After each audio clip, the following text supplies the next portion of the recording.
Hello, everybody, and welcome back to another episode of Radio Free Urbanism. I am your host, Alex Williams, and I'm joined by three delightful, wonderful people today. We'll start off with, let's go, Ethan Myers. Say hi. Oh, wow. Well, I'm starting off today on the introductions. Welcome, everybody. Welcome to Radio Free Urbanism, the show where we talk about urbanism.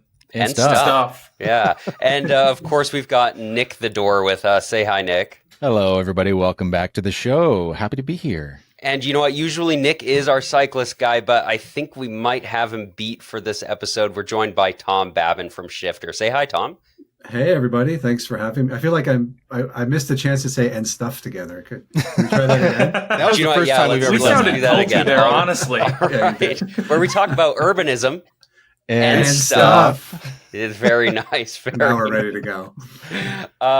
Here, Austin, in the live chat, of course, we've got the live chat rolling. Austin's there, and he says, Ethan being on the show is like our 25% American tariff. It's so Isn't how this that show right? avoids those new media tariffs that are going to be coming. Yes, yeah. I'm a tax evasion strategy. And we've got Jen here in the live chat as well. If you'd like to join the live chat, you can go to patreon.com/radiofreeurbanism. And for as little as $1 a month, you can join cool people like Austin and Jen in the live chat. So we've got Tom Babin here. So I figure we should start off with introducing this guy, because I bet nobody here knows who this guy is.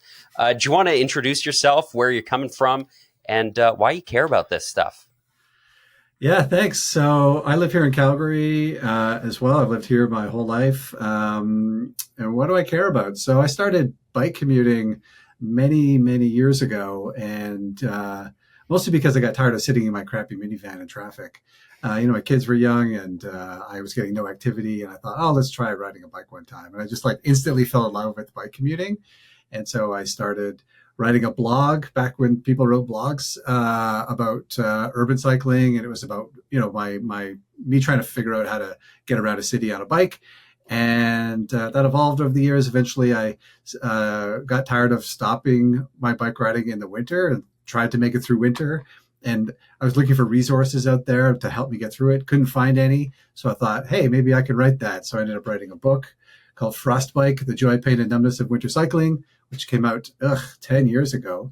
And since then, things have evolved for me again. I now spend most of my time still about cycling, urban cycling, bike commuting on my YouTube channel, which is called Shifter. So yeah, that's, it's, someone described it recently as which I liked, the intersection of cycling and urbanism. So I kind of like that spot. The Venn diagrams overlap. I'm right in the middle of that Venn diagram. Yeah. I was telling my sister that we were having you on the show today, and I said, yeah, he's kind of the urban cyclist guy on YouTube. I think that's an excellent Venn diagram for you. And speaking of your book, we are going to get into that more later in the show. Frostbike, Nick's holding it up there. It's got one there. Yeah, a hard copy of a great book. So let's get into the show. Nick, you've got an update for us. Yeah, this is coming from Strong Towns Vancouver and Vision Zero Vancouver, two local groups that I'm partially involved with. And they actually went ahead with some tactical urbanism to put something on the ground in the local community. So there's this bike bridge, which used to just be a bridge where any traffic would cross. And I think it was in 2019 where they closed off traffic, at least car traffic, to make it a modal filter. And the locals there in that area were noticing that a lot of cars were going through this still.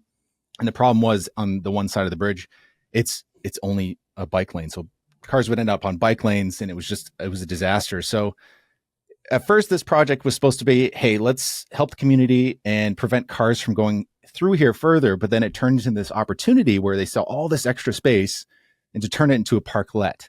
And this is something that the city itself has been doing a lot of, but this is one where a lot of the community members have been calling for, but it hasn't happened yet. So the community came together to make this happen, to turn the space into public space for people. So it was really cool to see. I was invited to document it. I got tons of footage of what was going on there. They brought in planters, benches. They made benches out of pallets.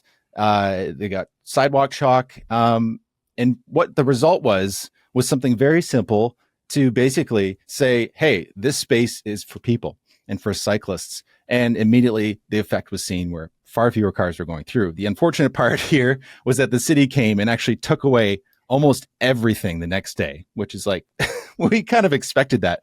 But the whole point was, in the first place, to just make the point that this is possible, that you can use this space for other things, and nothing really, like, it's so huge. There's so much space here. So it was really cool to see, and it's not done yet. This is something that you're going to continue to iterate on.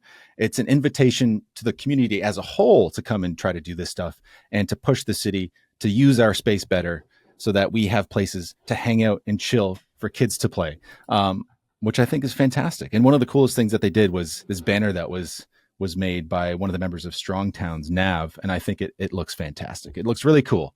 But tactical urbanism is an interesting thing because it's something I haven't been involved in the past. And at first, I don't know, I was kind of apprehensive. I'm like, is this legal? Is this or not? Is this something we can get in trouble for? But no, it turns out like this is the type of thing that the city wants to see, because then it gives them precedent to actually go ahead and start these projects. They have their own parklet and tactical urbanism type of division to get these things started. And this is the kind of thing that you can nudge the city in the direction you want to, especially when it's coming from people who live in the community. It's really awesome. I want to hear a little bit more about how this kind of got started and moving in this direction in the first place too. Because for Bridge to go from being multimodal to saying, no, only micromobility, only, footpath over this bridge now. Like, how did that end up happening? I think that's coming from Translink themselves and their own bike plan. And that's something they're constantly iterating on every month, every day. They're working on this and trying to update with modal filters and change the traffic patterns to allow for better mobility through the neighborhoods. And that was, one place where they found was a good idea, because on the one side of this, there's a SkyTrain line, and along that is a very popular bike route. So they found it as a good spot to prevent traffic from crossing through there, but it's still accessible for emergency vehicles. Of course. Yeah. And I think that's one of the great benefits of cycling infrastructure and transit infrastructure, is that often it can be built with emergency vehicles in mind, and actually can help speed up response times for those emergency vehicles. Yeah, I think that's fantastic. What do you guys think of this? Tom, you're a cycling guy. Yeah, I feel like modal filters are underappreciated in lots of cities. I think Vancouver does a pretty good job. What I've seen in lots of places is like random modal filters just dropped into specific locations, and you're like, oh, this is great. But when they really work is when there's a strategy behind it, and you like identified routes, and you put in modal filters to keep cars off specific routes.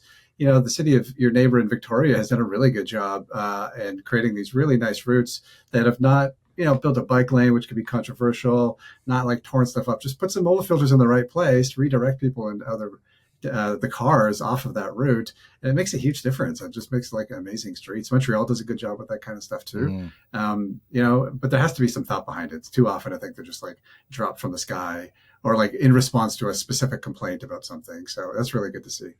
Yeah. It's a great implementation of like built environment infrastructure, making it easy for people to know where I can go, what I can do, as opposed to, like you mentioned at the beginning of talking about this, Nick, people end up, because if their car can get in on one side, but then on the other side, they end up in a bike lane, then they're confused, right? Why not just make sure that they can't get in there in the first place? Ethan, you were going to say something. Yeah, it also comes down to the design of the modal filters as well too, because they're not all equal. Just like bike lanes, some modal filters are better than others.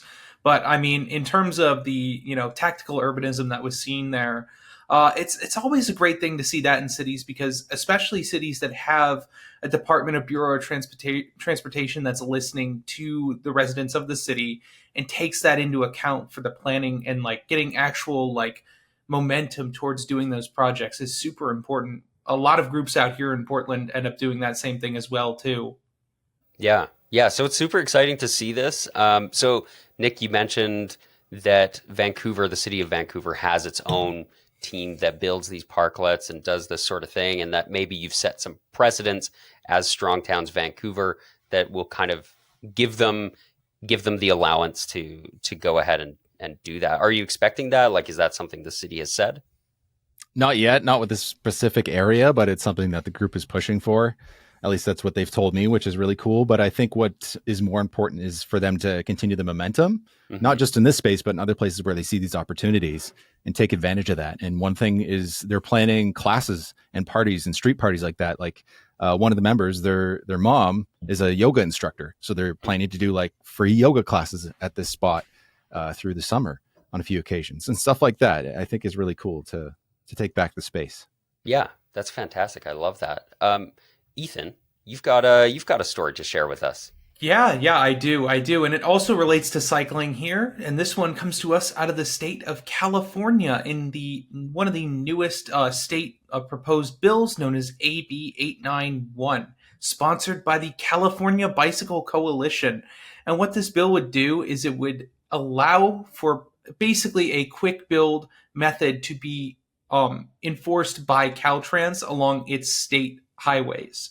So at the moment, Caltrans is kind of this big lumbering agency that just doesn't have a whole lot of standardization for bike lanes and bike infrastructure, and really doesn't do a whole lot of bike lane building. But this proposed bill would basically require Caltrans to have a actual plan for getting bike lanes built quickly. A quick build plan. And what it basically says here in the bill is that it would require Caltrans to do this. So, of course, there's probably a whole lot of standardization that would have to go along with this. This is still a very early proposed bill. Still got to go through the whole state government to get accepted by it, and then to Caltrans and engineers to design their actual quick build strategy. But the legislator who proposed this is from he's from the Santa Monica area, and one thing that's super well known about there is that they've done a lot of this quick build bike infrastructure out there that's ended up becoming a more permanent solution in terms of bike infrastructure. So it seems like an idea that's coming out of Santa Monica that's being proposed to get bike infrastructure throughout the state and not just its more urban centers. It sounds really exciting. Still very early on, though, but it is this kind of energy that we do need, especially with our state agencies, in order to get actual bike infrastructure to, say, smaller cities.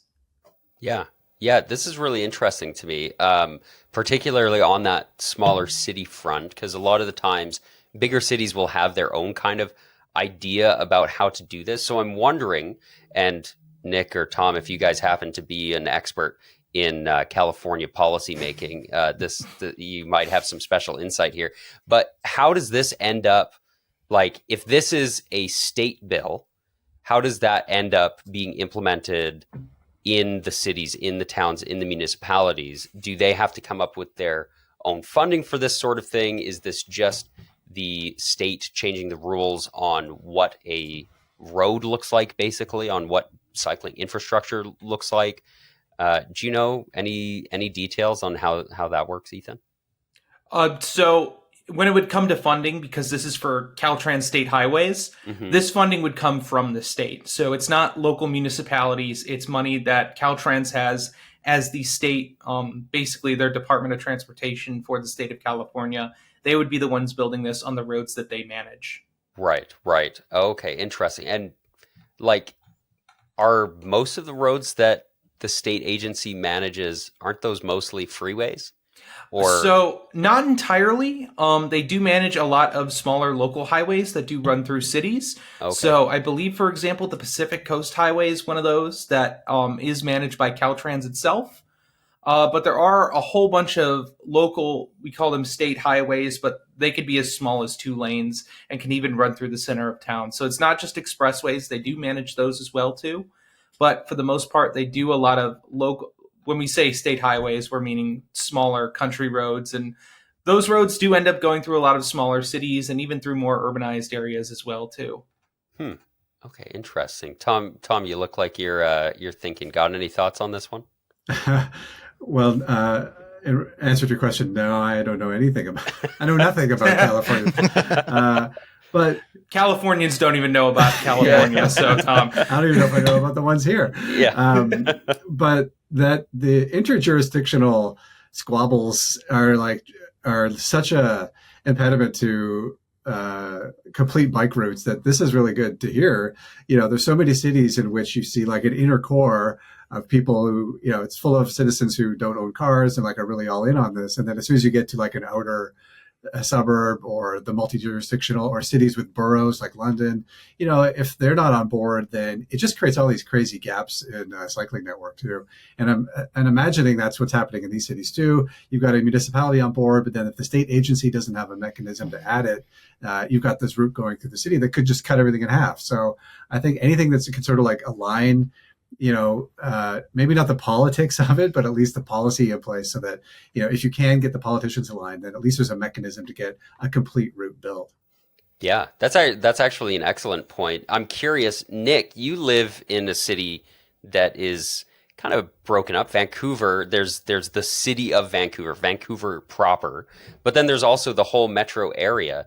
Is there some sort of mechanism in BC or in the metro area of Vancouver to kind of align policies? The good thing is that Translink is the one actually doing a lot of that planning. Like a lot of people think of Translink and they think of the SkyTrain, but they're also the ones who are doing a lot of the micromobility and active transportation network as well. And that's not just Vancouver proper. That's the greater Vancouver area, North Van, Burnaby, Richmond, Surrey, etc. So that's one way that they can really connect these routes along. Like, for example, I think, Tom, you covered one quick build that happened in Burnaby, where they basically, this industrial area, they just put up some Jersey barriers to be like a quick build temporary bike lane that, they could take away if they wanted to later. But that was an extension of the Central Valley Greenway. One of these, that's basically, if you followed that bike lane that I talked about where the cars would turn onto on the bike bridge there, if you continued eastwards on there, you'd end up in that area in Burnaby. So that's one way that they kind of can connect through these different regions. But back to the point that Tom made about these different jurisdictions and having them amalgamated and stuff, and this is something we've talked about in the past, is that Montreal and Toronto are complete opposite ends of this whole situation, right? Is so you have Montreal, where the center of Montreal and certain boroughs in Montreal are building their cycling infrastructure incredibly well. It's unbelievable. It's best place I've ridden in North America. But they have other boroughs, especially on the west side, that are not doing a good job at all. On the other hand, you have Toronto, where you have the province coming in and dictating what active transportation can and cannot be built. And that's also on the whole nother level of Toronto being amalgamated, where all these different boroughs came together to form one mega city, essentially, where people who live in the suburbs and are dictating how the core of the city is being built. So that's, two sides of that coin. It can go in either direction. Yeah, you just get the suburbanites out, the suburban jurisdictions outvoting the inner city ones, which is what happens in Toronto. We see that happening in Calgary as a unicity as well. London in the UK is another interesting example where there are, the more dense inner city boroughs are building great bike lanes, and the other ones are not. But what's different there is the Transport for London, has authority over major transportation routes in all of them, and so they're sort of like building on the routes that they have control over. They're building bike lanes that sometimes go through those reluctant boroughs as well. So it's really interesting that the makeup of a city can have a lot to do with how this stuff can get connected. Mm-hmm. Yeah. And I mean, thinking about it with Caltrans's state highways, they cover pretty much the entire state with their routes. They call pretty much any road that Caltrans owns a state highway. So the fact that they could pretty much get this kind of quick build infrastructure built anywhere in the state is kind of amazing to think about, whether you're talking about in the center of Los Angeles or the Bay Area, or areas as far out as like the Imperial Valley to the far south, or even places that, are very hesitant to build bike infrastructure or don't even see the purpose of it, but could still gain massive benefits from this quick build infrastructure is huge. Yeah. This is great insight. You're going to say something else there, Tom? Well, I just love the quick build philosophy too, like the project that Nick mentioned in Vancouver. What you see most often is like, let's talk about it for 10 years and do nothing. Mm-hmm. And then nothing gets built. You get debates, and then you get veto power over the person who lives next door. Instead, let's put it in. If it works, great, make it permanent. If it doesn't work, adjust it, fix the pain points, and then let's get it working. Like, it just is so much faster, like this endless hand wringing over every little square inch of infrastructure. Transit's the same thing, right? Like it's almost better to try things. I have this problem too. Like when you see a picture on a map, I do not understand it. Like those engineering drawings, I cannot understand. But Yeah. when you see it in real life, like it makes such a difference. And I think a lot of people freak out when they see a drawing or something like that, and then in real life they're like, "Oh, this is fine. Why was I complaining?" Yeah, a lot of the time it's really not a big deal, and I do think it's important that we brought up the policy making point of how things get done. It can be really dry, it can be really uninteresting, and it can feel convoluted and complicated, and often it is. But knowing how your state or your province or your city or whatever sort of organizational government you're involved with, how they get things done is huge. Knowing that TransLink deals with a lot of the active mobility infrastructure in the greater Vancouver area versus in Calgary, you have to talk to the city itself. We don't have a separate organization. Same thing even with transit. Calgary Transit is a business unit of the city of Calgary, right? And whereas other places that's Transport for London does that. That's not us. It's a kind of separate organization that might be beholden to the government in various ways. But knowing how these things work is always important. So that's great to see that there's going to be a bit more alignment of policy here on state highways, because like Tom mentioned, this can create serious gaps in our infrastructure. Ethan, I'll let you have final word on this article here. Yeah. I mean, it seems like a really solid policy, especially since it's going to be statewide, especially with having that standardization of infrastructure too.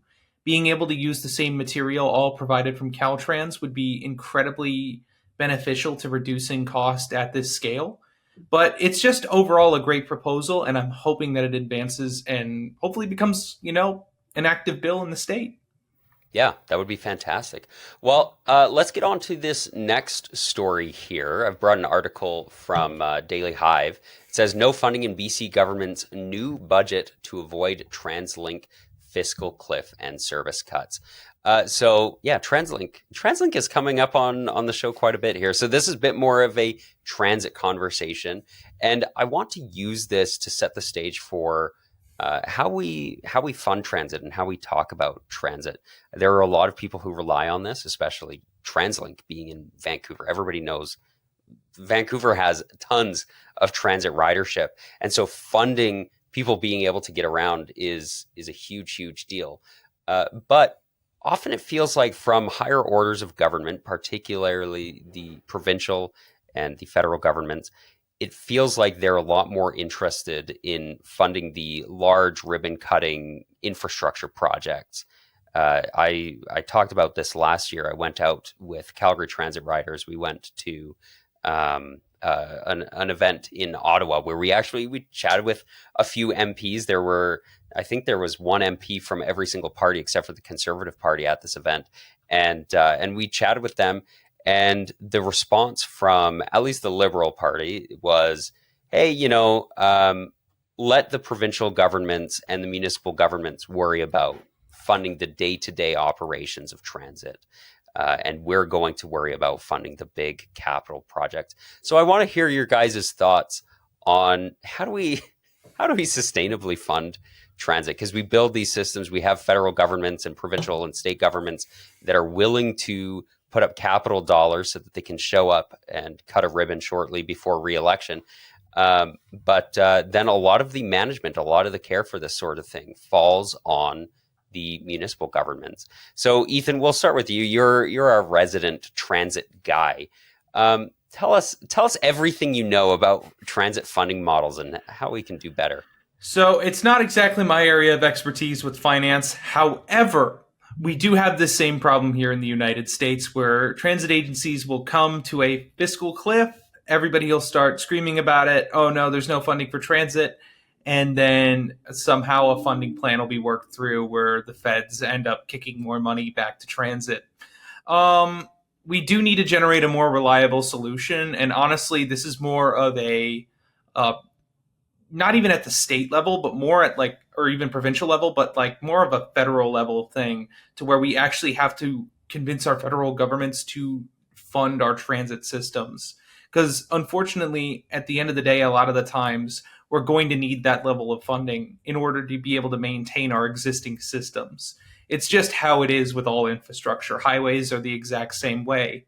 But while they have funding sources for for highway systems that are kind of baked into our laws, especially in the U.S., but to a certain extent Canada too, it's just something that we have to do for public transportation here in North America over, investing more in highway infrastructure and actually building those funding sources so that way we can continue having a simple funding source and not have to keep scrambling to ask for federal dollars, state dollars, provincial dollars for a certain amount of time until we hit our next fiscal cliff. Yeah. Nick, I know you only use transit as a tow truck for your bike, but fill us in. What are you thinking here? Yeah, it's someone close to home. I live really close to the SkyTrain extension that's happening right now along Broadway.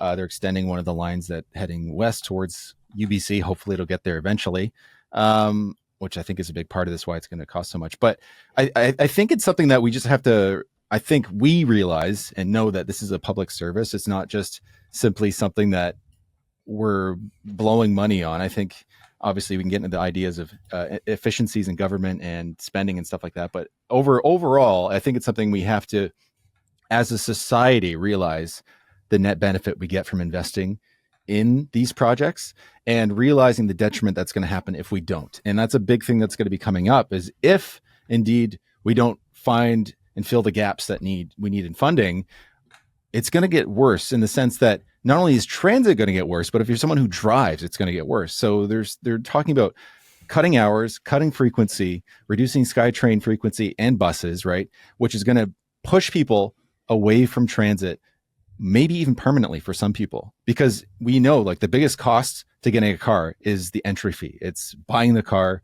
paying for insurance, right? And dealing with all that stuff. The user fees after that are not very much. And that's what happens when you do this. This happened in the 90s in Vancouver when they had a strike. Traffic was terrible for that week that they were on a strike, but it stayed bad for a long time after that. And that's a big thing that we need to realize. We know this stuff, but I think it's something we need to spread out in the airwaves and make people realize like this is really important for everyone's sake, not just for people riding transit.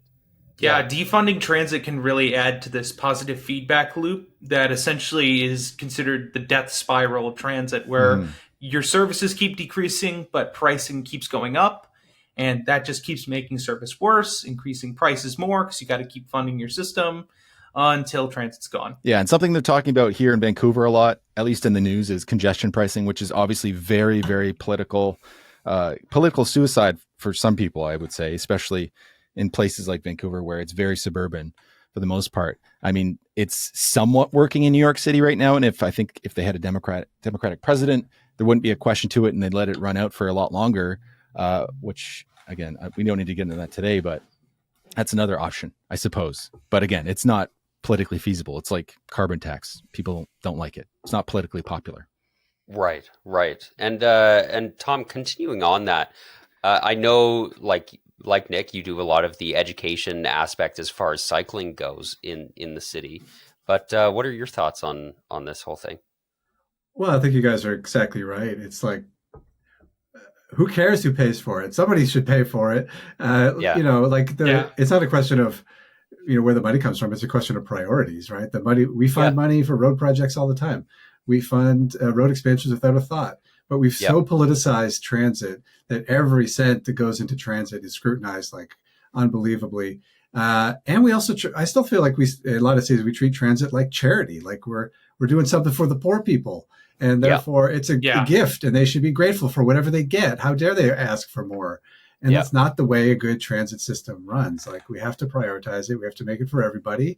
It have to be functional. I just, it just seems crazy that we're still having these discussions about highway expansions. And Willie in the chat is right, 100% right. Stop expanding roads, put the money into transit. Yeah. I think that's an excellent point. And something that you said as well that I want to highlight. You said it's not about, or it's about priorities, and something that is repeated again and again in a book that's come up several times on the show and that I'm going to recommend again. It's Invisible Women. And she says repeatedly in this book, she says it's not about resources, it's about priorities. It's about deciding where we want to put our money. And on top of that, you mentioned that that we talk about transit as if it is a handout, as if it is a charitable gift for poor people. Meanwhile, we build a lot of our transit systems around the 9-to-5 downtown office worker. So that's kind of an interesting thought on that. I want to wrap up this conversation with something that one of my friends commented on one of my posts on Instagram. He says, live in a neighborhood with good transit if you want to go car free. I don't think it's realistic to service every spread out neighborhood in Calgary with exceptional transit service. Sometimes I wish I had chosen to raise our family in such a place so my children would appreciate using transit like I did growing up. And I think this hits at a really important conversation regarding sprawl, because we usually talk about sprawl in the context of car dependency, but it's also important to remember that when we build transportation services, and we want everybody to have a variety of options of transportation services, but it's hard to do that when the city is so spread out. And there are people, I've talked to people, and I think this is a crazy idea, but I've talked to people who say, cut off all transit service to any houses built after 1980. They get no transit, which I think is a crazy idea. But people say, like, hey, why don't we concentrate let's give exceptional service to the people who live more inner city. But the trouble is, we got to, believe it or not, we got to support everybody. Everybody needs options of how to get around their city, whether that is walking, biking, driving, transit. And when we just keep building out and out and out, it creates strain on our infrastructure, whether that is roads or transit service and infrastructure. So, yeah, interesting thoughts. But let's get into some biking and some winter stuff. We're still kind of in the winter here. So, Nick, why don't you introduce us here to this next topic? You were on the tail end of winter now, and Tom got me to read a book for the first time in a very, very long time. I listen to audiobooks now, okay? That's what I did. The last book I wrote, I think, was James Clavell's Shogun, like 7 years ago. Maybe that's why I got turned off, because it's such a thick book. It was a slog. So yeah, I have your book here. This is, as you mentioned before, Frostbike, The Joy, Pain, and Numbness of Winter Cycling. And I'm not finished it yet. I think I have a quarter of the book left. I just reached the pictures, which if it was just pictures, I would have been done this in no time. But it's been fantastic. It's been really interesting. And I want to highlight a few things and ask you questions about the book. So the book ultimately is to answer the question, is it possible to happily ride your bike in the winter, right? And it's not prescriptive. It's more of like a history of the bicycle in winter. And you've kind of weaved into this your own personal journey of becoming a winter cyclist. And I think for most people who commute by bike can relate to the story you tell in the book and about how you started and the way it made you feel, or maybe perhaps more importantly, the way you noticed how it felt once you went back to your car in the winter for that first time before you dedicated yourself to winter cycling, which I think is something that I can relate to at least. So this year for myself was the first year that I actually full-time have been cycling. I've only been into this stuff for maybe 3 years now, when I first got an electric scooter, and that convinced me to do micromobility full-time.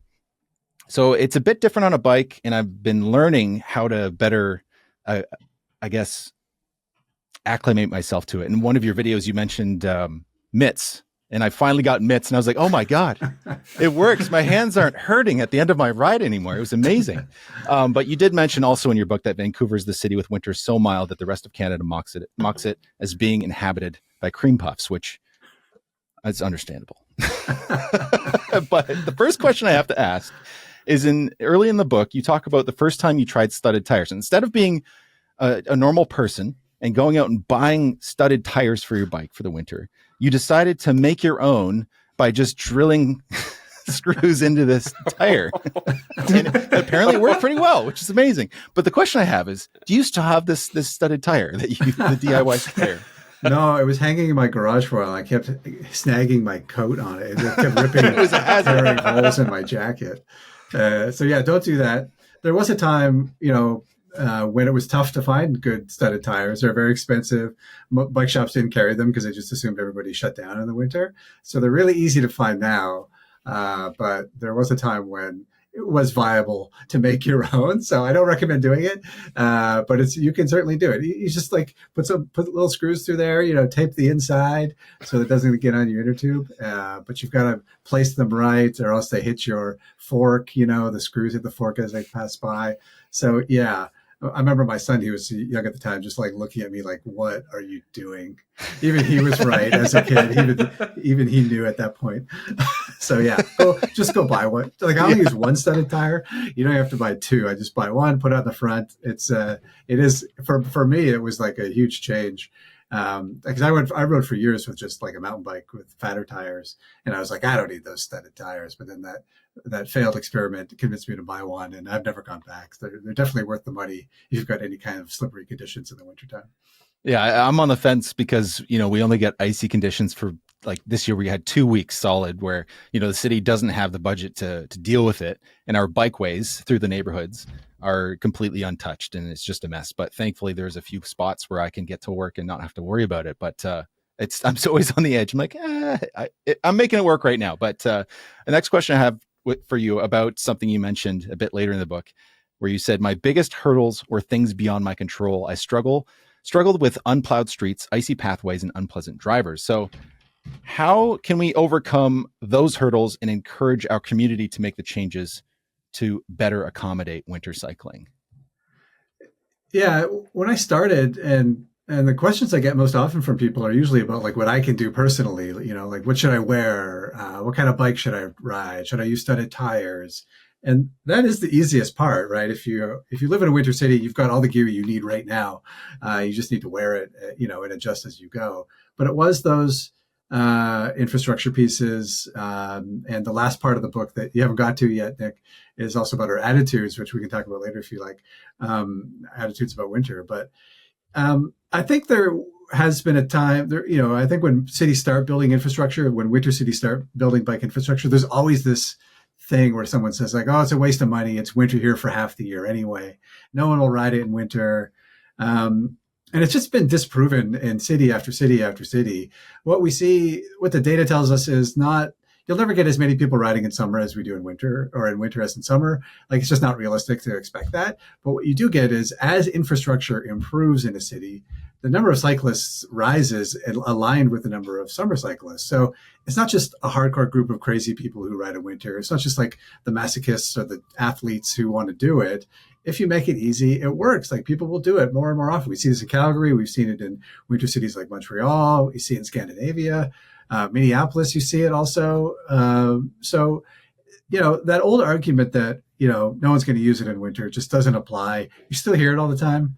But you hear all kinds of, baseless arguments in this space anyway. So it's just not the case. Yeah. I just think it's been disproven so many times and people doing it all over the world.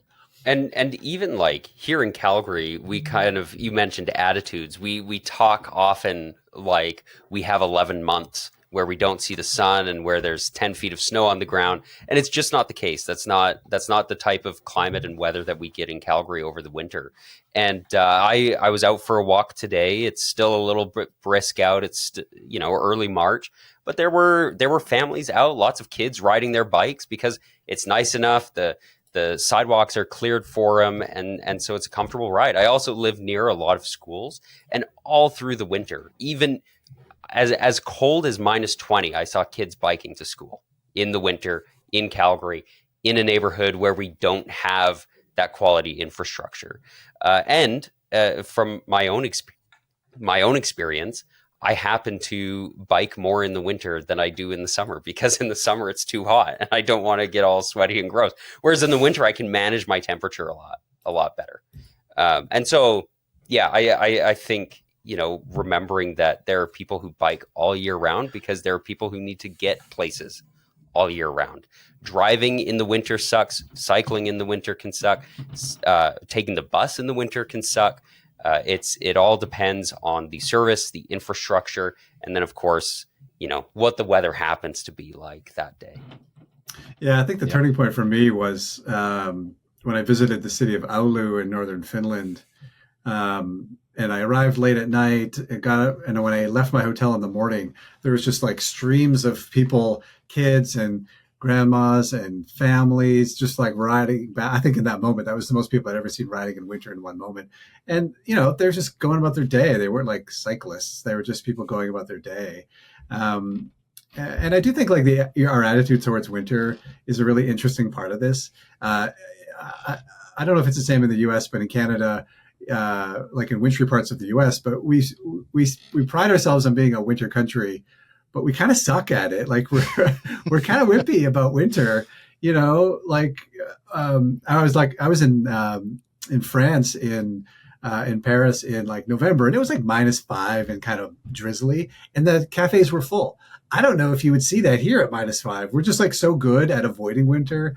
Like we've got great clothing and we know how to get out of it really quickly that people can go they can go the whole season, like from their heated house to their heated garage to their heated parking space at work.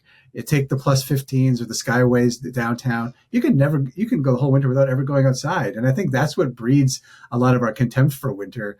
Because if you're not outside enjoying it, it looks scary. You don't realize there can be some joy in it. Riding in the winter really transformed my whole attitude towards winter. I look forward to it sometimes. Yeah, riding in the winter is sometimes tough, but also there's really beautiful moments too. Like I just love riding home at night when, the snow is slightly falling, the lights reflecting off of the snow, the sound is muffled. Like those are some of my favorite rides now too. And so, I don't actively hate winter at this moment. And I credit riding a bike for a lot of that.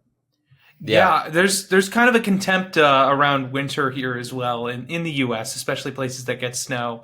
But I really think that a lot of people who don't like winter really just don't like driving in the snow.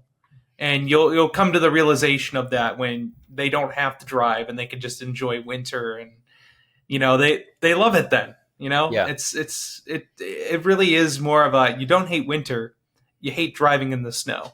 Yeah, if you remove the driving part of winter, it changes everything. Like it's not so bad. Yeah, definitely. If you can walk places and get around, it can be really great. Going for a walk in the winter is great. It's fantastic. Yeah, and I think of the other fun things that we have in winter, right? I mean, people like skiing, people like skating. I think of my grandparents would always tell me about going to midnight mass on Christmas on the prairies of Saskatchewan, and they would take a sleigh to get there, right? Like these fun romantic ways of getting about and actually enjoying the winter. I like what Jen said here in the live chat. Again, if you want to join the live chat, patreon.com/radiofreeurbanism. Jen says, I like that Edmonton is leaning into being a winter city and making it a highlight instead of something that needs to be suffered. And I think that's fantastic. And I feel like down here in Calgary, because we get the Chinooks that kind of give us this little taste of spring throughout the winter, this little bit of warmer weather.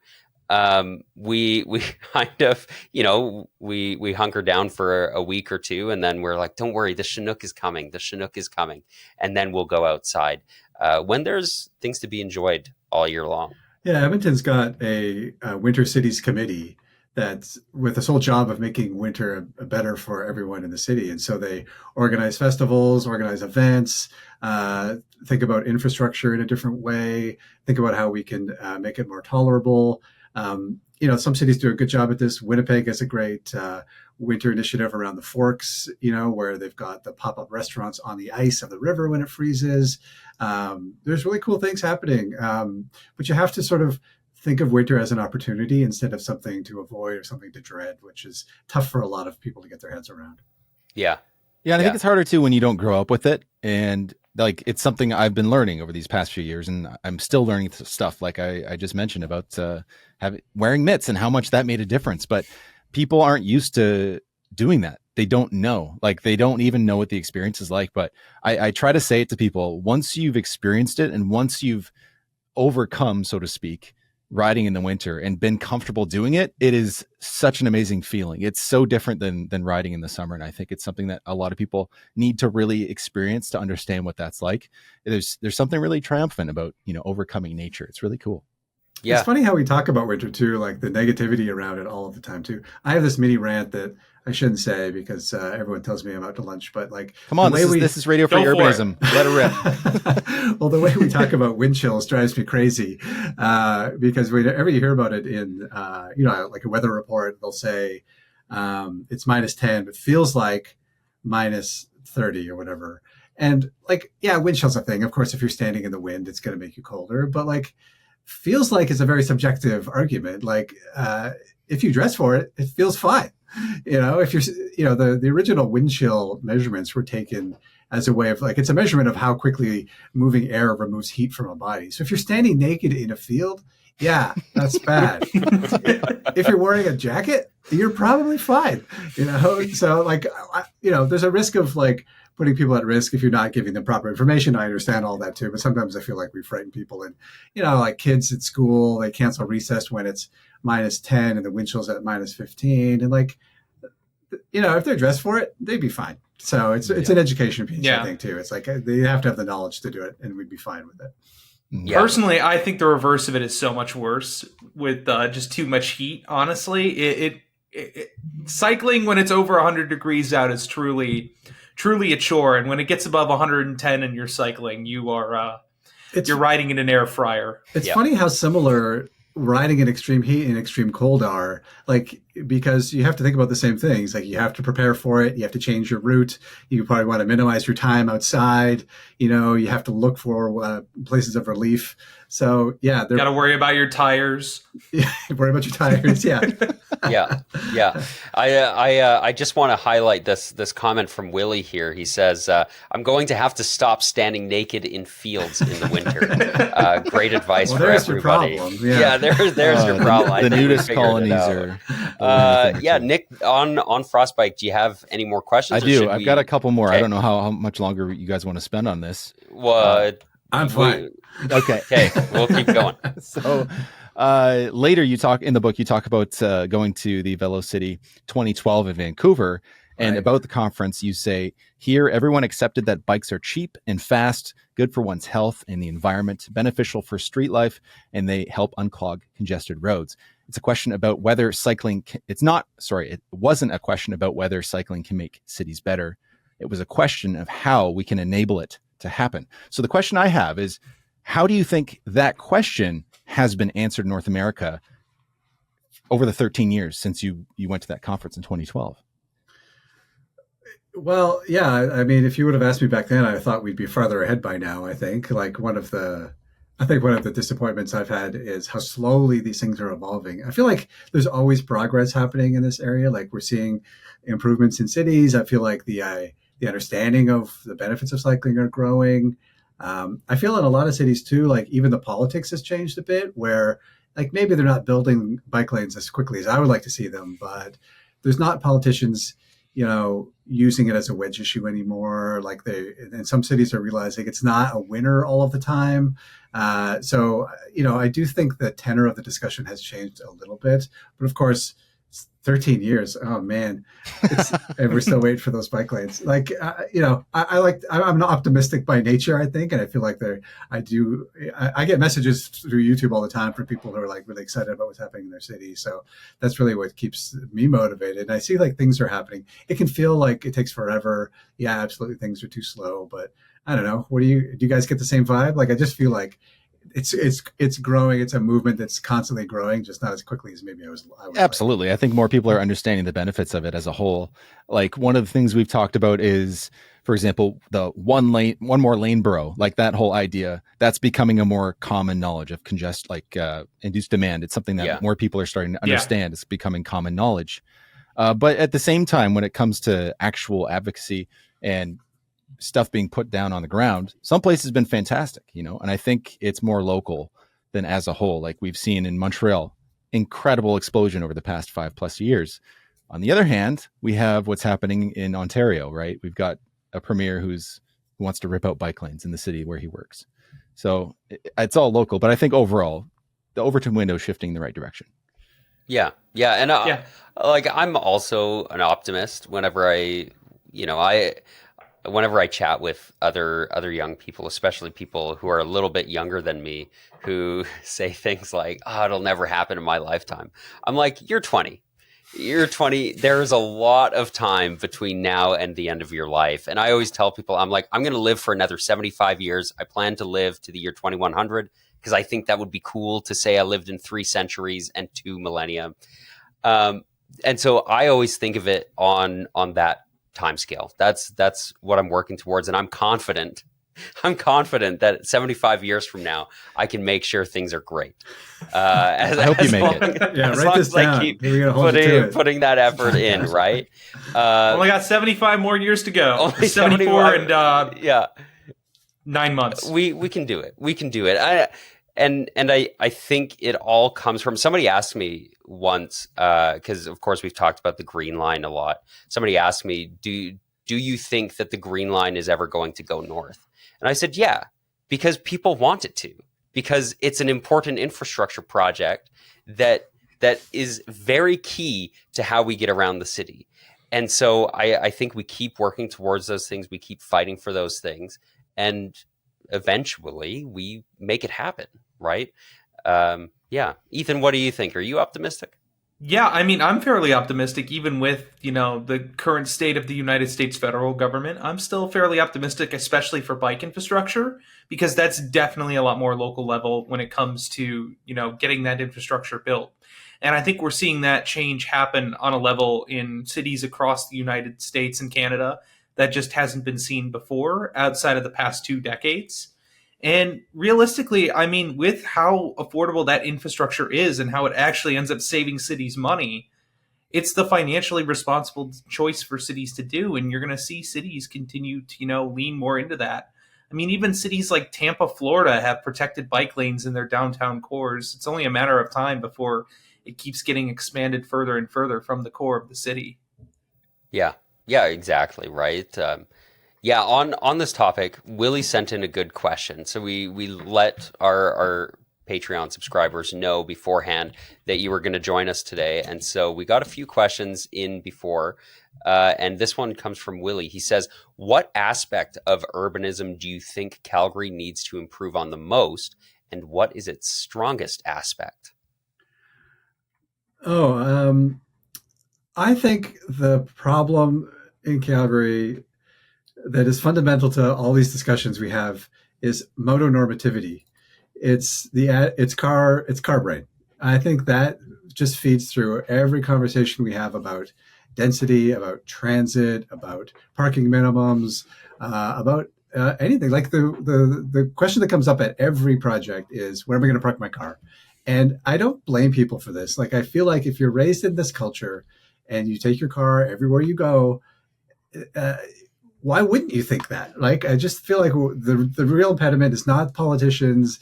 It's not, it's that when you go to a meeting, there's so many people who don't understand that there's another way of doing things too. And so I really feel like that's the fundamental thing that's a barrier to so many of these conversations. It's car brain, like just getting people to realize that there's a different way of doing things, which is a really difficult problem to get our heads around.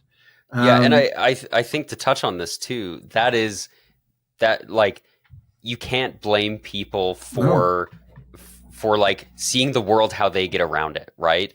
As somebody who no longer drives, and typically, well, I don't always drive, but I typically get around by bus or by bike. And so when I go somewhere, that's what I'm thinking about. I'm thinking, why is the bus stop here and not over there? Or I'm thinking, where's the bike parking? Why is it over there and not over here? And why does it look like that instead of this? And so we see the world in that way. And that's why I think it's important to do two things: advocate for yourself and make sure other people are doing the same.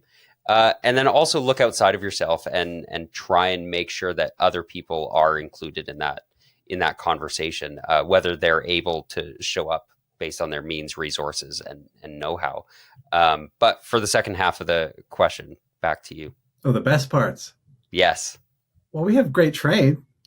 We do have a great train. We have an We do. underappreciated train. I do not. Yeah. I'm like Nick. I'm not on it a lot. I just by default now is bike. But every time I go on it, I'm like, damn, this is pretty good. Yeah. So I think Yeah. that's great. I also appreciate Calgary's multi-use pathway network. It's Mhm. a recreational network. It's not always the most efficient way of getting around, but it's like a really nice default where Yeah. if you're not in a hurry, and there is usually a safe way to get someplace. It may take you a long time and it may take you in a roundabout route, but it'll be a nice ride. You'll get there eventually. So Yeah. Trains and pathways. Yeah, yeah, the pathways are safe and comfortable, and the train, I gotta say, so Austin in the live chat, Austin Surson, who some people might know about his YouTube channel, he films a lot of different bike routes and stuff all over North America, but he's originally from the States, and I asked him why he moved to Calgary, and he actually told me it's the C train. He moved to Calgary because he thought the train was awesome, and that sounds like a joke, but it's not. That's the honest Respect. truth. Ridership doesn't lie about the C train. Yeah, it's true. It's true. Yeah, I think those are great answers. Next question, Ethan, do you want to take this one? Yes. So it says you typically don't, or you typically. Oh my gosh, I can't read today. My goodness, you don't typically wear a helmet and present a casual man on a bicycle. Is that a conscious choice? Or are you just that cool? Is not wearing a helmet a cool choice? I don't know. Well, let me put it this way. It's a conscious choice. Yeah. I feel I have a whole video about this, and it's a tricky one. It's a delicate balance, and I don't know if I always get it right. But on my commute to work, and I commute, in the city, I feel pretty safe. Like I have great bike infrastructure. I have pathways. I share space with cars, maybe 10% of the ride. And so I just don't feel that risk. It doesn't feel that way. And like that, I need the helmet. If I'm going mountain biking, which I do occasionally, if I'm going road cycling, which I do occasionally, yeah, of course I'll wear a helmet. I mean, that's a sport. You protect yourself when you're doing sports. When you're like getting around, I just don't feel like the risk is that great. And the data agrees with me, I would say. So I have gone back and forth on this on my channel. Originally, I was wearing a helmet because I worried that, people would say like, oh, look at this guy. They will listen to me. He's not wearing a helmet. But I actually do the opposite now. Like I don't wear one for the same reason because I think it's a good discussion point. Like if people ask me about it, and I have a whole video on this. It's a long video about all the reasons exploring why. I just can flip them a link now. Say, if they ask me about it, I could just watch the link. So I don't think it's the right choice for everybody. I just want people to, if they want to wear a helmet, 100% do it. I wear a helmet sometimes. In the winter, I often wear a helmet because I don't want to slip and fall. But there's lots of times I don't. I just don't want the helmet fundamentalism to discourage anybody from riding. And I think that's a real thing. There's a lot of shame sometimes on people who choose not to. I just want people to think of cycling as a way of getting around. It's not always a sport, and you can make a reasonable choice that's different for somebody else, and that's okay. Yeah. Yeah. I need to send that to my wife. She needs to see that. I usually wear a helmet, but the other day I just went for a ride, just put them on my beanie, my toque, sorry.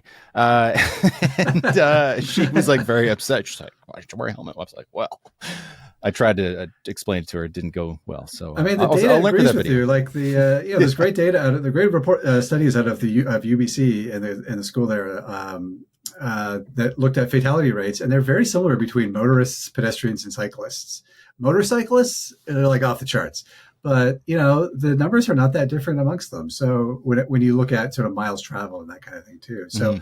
There's no pressure to wear a helmet when you're walking or driving a car, even though the fatality rates are similar. So, there's lots of ways of looking at it, but, you just do you. That's, and I'm fine with it.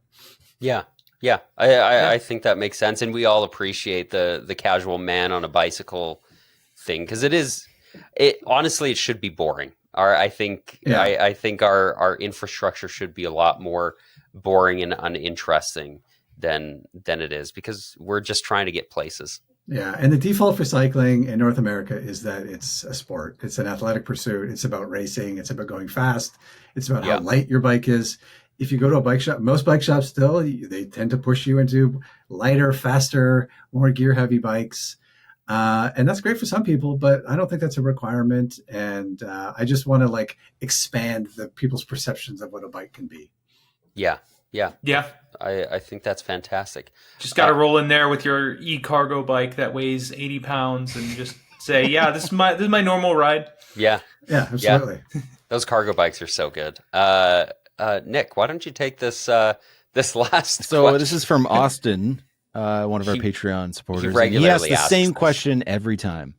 And he asks, my usual, what would it take to get you to move to Calgary?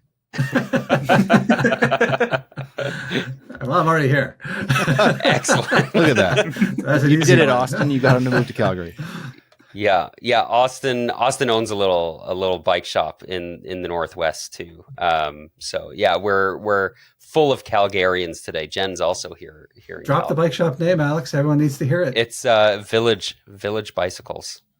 That's where I got my studded tires, as a matter of fact, which I did not put on my bike this year because I don't usually bike when it's icy anyways. Do you know how good of a business you have to be to get advertised on here for free? It's a pretty big deal. Pretty big deal. It's Did I just cost you money by making you say it? I'm sorry.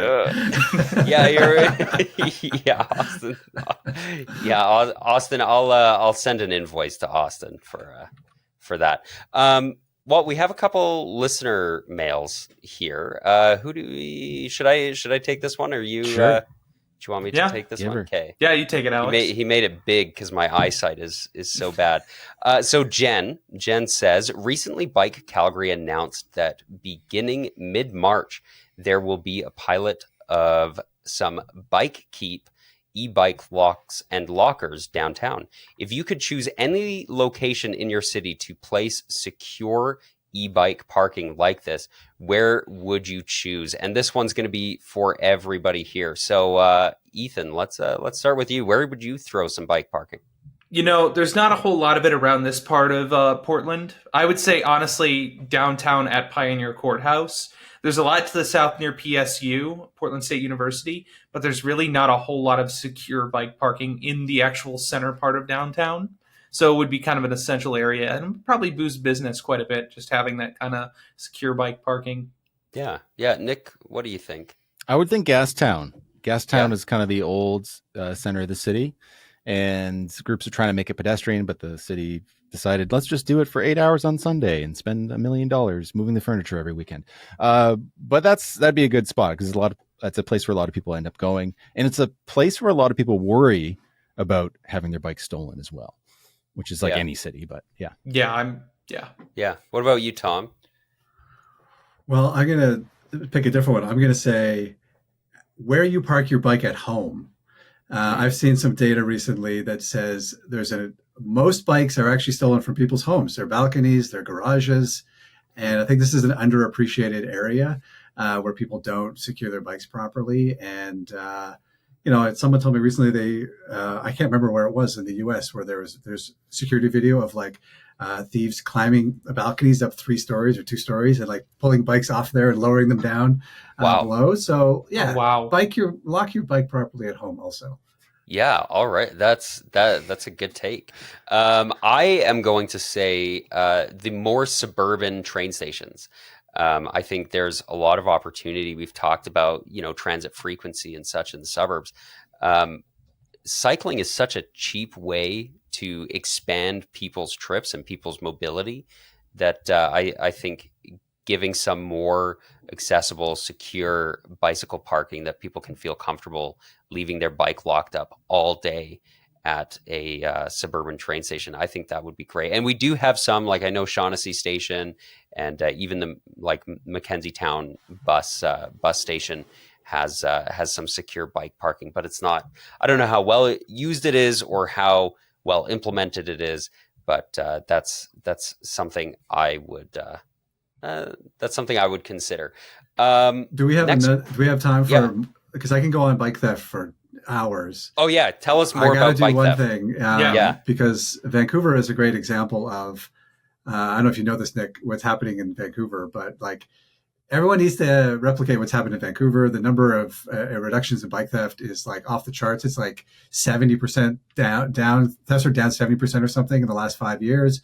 And it's because of Project 5 to 9 and the involvement of the bike shops, the event organizers, the police, community associations. It's like a real comprehensive effort across the city to get bikes registered in a bike theft registry, not a licensing authority, a bike theft registry. They're very different. Getting everybody involved, getting the bikes registered, labeling them as registered, getting cooperation, putting bike racks in better locations. It's a total comprehensive effort, and it really works. And it's finally expanding. It's across all of BC now. It's going through other places. It doesn't have to be Bike Project 5 to 9. Any bike index works. That's one element. It's not just that, though. You have to do all the other things. It requires investment. It requires a bit of resources, not a lot, but it can actually make a huge difference. So I've got a video on this. There's lots of information about what's happened in Vancouver. I think every city should be doing something in that realm right now. Bike theft is an underappreciated barrier to cycling, I think, and we got to start taking it seriously. It's huge, especially with e-bikes. Yeah. Absolutely. Yeah. I've seen a lot of studies or surveys that show that it's usually it's the number one or number two issue people have, or it's the reason why they're not cycling is just a worry about getting their bike stolen, which is a big worry. I worry about all the time when I lock it up outside. Absolutely. Fortunately, I haven't had a bike stolen in a long time, but it's still. Okay, thanks for the soapbox. I'll get off now. Yeah, no. Well, let's stay on the soapbox for a hot second, because I think it's an excellent point about this being a hurdle for people actually getting into cycling, even if it is actually a pretty low chance that their bike is going to be stolen. Just that feeling that it's going to be stolen is a big deal. When I go to my favorite restaurant, you may have heard of it, Around the Bend, best sandwich shop in Calgary. I don't think you've mentioned it on the show. I don't know if I've ever mentioned it on the show before. Around the where? Around the Bend. It's delicious, fantastic, all fresh in-house. But when I go there, the bike parking there is around the corner from like the little strip that it's in. Around the bend, you might say. Oh, right. It's around the bend. The bike parking is around the bend from Around the Bend. And so when I bike there, I actually just leave the bike unlocked just in front of the shop because there's big windows and I'm sitting right there and I can just watch my bike unlocked. But if I move it around the corner, I don't know what's happening. There's plenty of time for somebody to go in and cut the lock off and throw it in their truck and drive away. And so even though I know like it's not a high likelihood that it's going to be stolen, I put it right in front of my face so that I can see that it's not going to be taken. That feeling of security. Yeah, badly placed bike racks are a huge problem. They're often put like in the shadows around the corner, like you said. I think in Gastown, maybe 3 or 4 years ago, or was it Gastown? No, in the market, Granville Island. They did a project just moving the bike racks into underneath streetlights. And they also had a loaner lock program. They had a bike valet there in the summertime. I don't know if they still do it, but they still do it in the summer. And like that was the worst place for bike theft in North America 6 or 7 years ago. And like now, I don't know if Vancouver has recognized this, but the numbers are down like an incredible amount for like not a huge investment of money, I would say. Mm-hmm. Yeah, and I think there are similar things that you can do with transit safety as well. With transit safety, if you want to build a better bus stop, you can improve the lighting. You can add CCTV. You can put it near a cafe so that people in the local businesses are looking out and can see what's happening at the transit stop. There are these very low cost investments that you can make in your city to make bike parking safer and make transit safer. Which encourage people, of course, to take advantage of those alternative modes of transportation. So thanks for being on your soapbox. Ethan, do you want to read this last question here? Are you in the reading mode now? You can get I am in the reading mode. I have channeled in my brain here, and I think I have my literacy back. Thank you for enlarging the text. You're welcome. But it's from Matt Montgomery, and it says, "What do you all do as a career? My job requires me to drive from job site to job site frequently, and they pay my car bills. But because of this, I don't feel like car light is an option for us." Yeah. This is an excellent point about having to have some having to have the rest of your life, allow you to live car light or car free or whatever. Let's start with Nick. I have a job. that I go to, and I'm not required to use a car while I'm there, and I also don't need one to get there, which is fantastic. And I think this is the thing we're talking about when we talk about car dependency. This is the thing we want to prevent happening in our cities, is to make it possible that you don't need a car, which it sounds like Matt here is in the spot where many people in North America are, where it's required. It's a necessity to get the things they need done in the day. Yeah. And for some people, you need a car. I used to do landscaping for work, and depending, there was one point, one of the landscaping jobs that I had, we had to drive to the shop where we would pick everything up, and then we would go out with one of the company trucks and drive around and do the work. And then in another instance, the summer that I got rid of my car, actually, I was working landscaping, and the site we would start at every single day was a 5-minute walk from my front door. And so I would just walk there, meet the rest of the crew there, hop in the truck, and away we would go for the day. And then the last site was kind of closest to the same area, and I'd just take a bus home. So there are some times that you can make it work. What about you, Tom? Yeah, I have a laptop job, so it's easy for me to commute by bike. But I also think getting more people on bike and transit helps people who need the car for the job. Like, of course, some people need to drive to their work. Of course, they need to drive around the city. Of course, we need to deliver things. We need to get to construction sites with material. It doesn't. The more people you get out of the way of those people, I think the better. Also, it just makes the city run more efficiently. It also enables more of those trips to be made by, things that are not a car. Those giant cargo bikes can haul a lot of stuff. So there's definitely opportunity there. Yeah. What about you, Ethan? What's your... Yeah, so I work at one location at the moment, so I can take the train to a bus connection and get there. And actually, I'm kind of fortunate because there are actually 2 bus routes I can take to my position right now. So I do have a little bit of flexibility when it comes to routes. But yeah, keeping roads, with less cars on them and having more, working positions that can be accessible by transit definitely helps people who need to drive to their positions. And as well, in your personal life, you don't have to drive everywhere either. The car can take a little bit of a rest sometimes. And if you can justify doing a trip by cycling or by taking the train or bus, then, go for it. Yeah.